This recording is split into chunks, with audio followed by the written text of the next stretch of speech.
Hi there. Today we're going to talk about Dark and Darker, which is an upcoming fantasy first-person game being developed by Iron Mace Studios.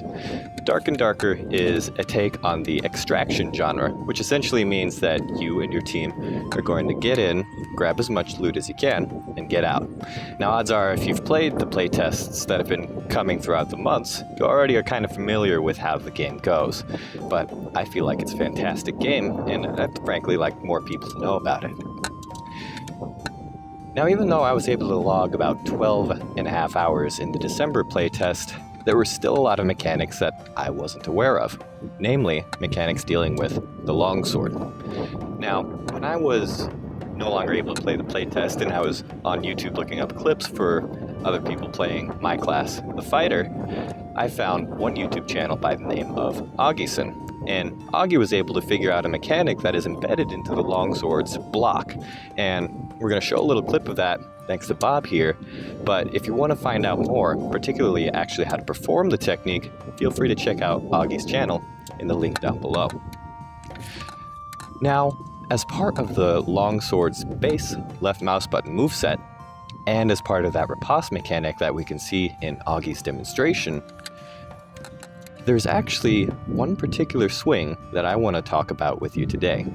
It's the second swing in the base Longsword moveset, and it is also the riposte swings that happen when you successfully block an attack. Now, in order to do that, we're going to need to do a bit of a demonstration, which Bob here is going to help us out with. So let's go do that. Now, those swings that we were talking about with the base Longsword moveset and the riposte, we're going to put a pin in those, come back to them after we discuss the actual moves being performed.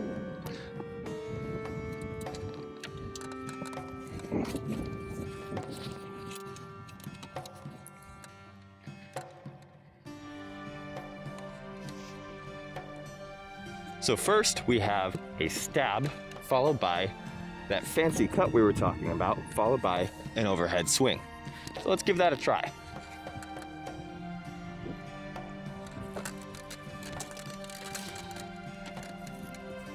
One more time.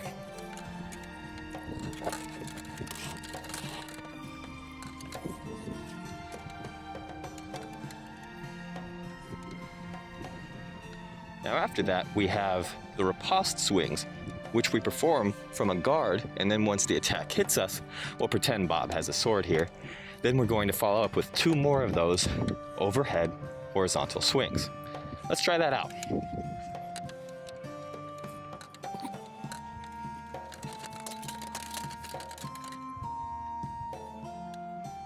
One more time.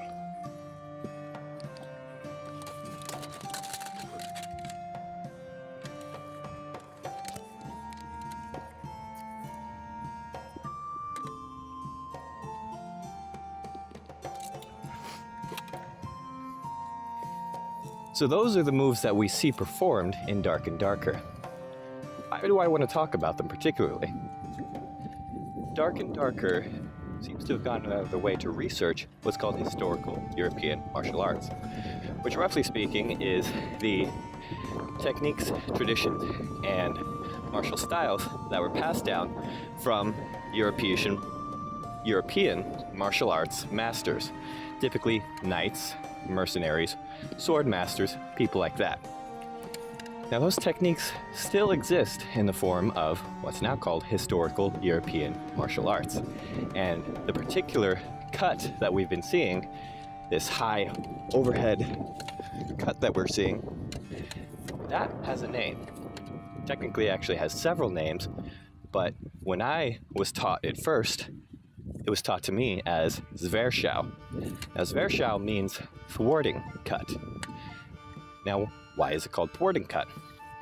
It is essentially a cut meant to counter incoming attacks. Now, unfortunately, Bob does not have arms or legs or sentience, so I can't tell him to come at me with any spare swords I might have lying around. But for the sake of explanation, I'm going to feature a brief clip of Zwerschau being performed in a counterattack manner right along here. Now that clip comes from Anton Kuhutovic, and in order to actually learn a fair bit more about how Zvershao is performed when engaging somebody actually trying to attack you, I encourage you to check out his channel. Feel free to do so in the description box below.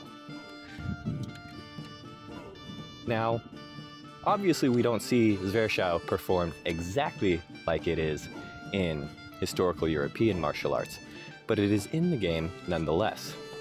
Now, why do I think that's so interesting? For me, it's a demonstration of character. Now, what separates a barbarian from a fighter in tabletop role-playing?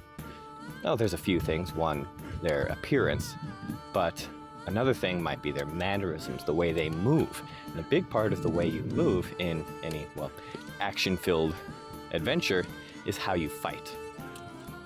Barbarians are typically seen as using overwhelming strength, brute force, and tenacity to get through whatever problems are ahead of them. Whereas fighters are usually seen as more skillful, or at the very least having some training.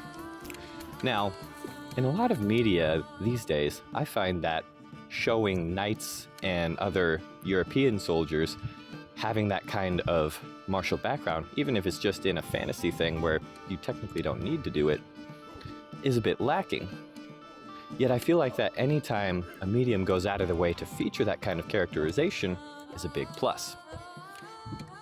A common example that I can think of with how other genres typically show a skilled warrior is, well, the typical anime draw cut, where you have your sword still in the sheath and then that happens. You didn't see the tree I cut down behind you. I definitely did, and I'm not going to turn the camera around, but that is an example of iaido, or iaijutsu, depending on who you ask. And it was a part of martial arts that were taught to and taught by samurai. The katana is an emblematic weapon associated with samurai, and samurai have almost a signature move in that anime cut. Or at least nowadays we see it as an anime cut.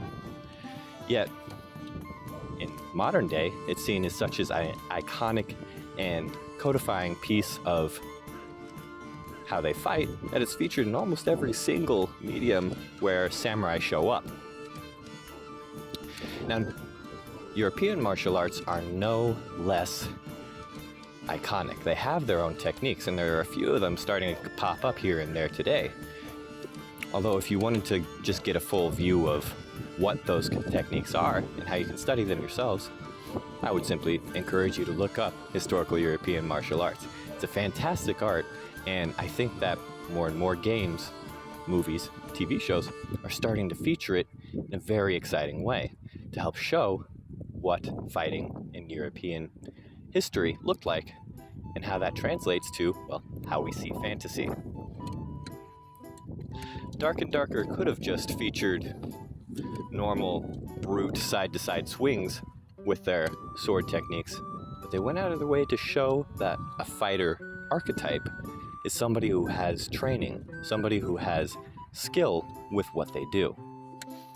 And that, I think, is just one piece of the puzzle for showing how much Dark and Darker and Iron Mace Studios cares about the fantasy genre, cares about how they portray their characters. Well, I don't really have anything else to add. See you next time.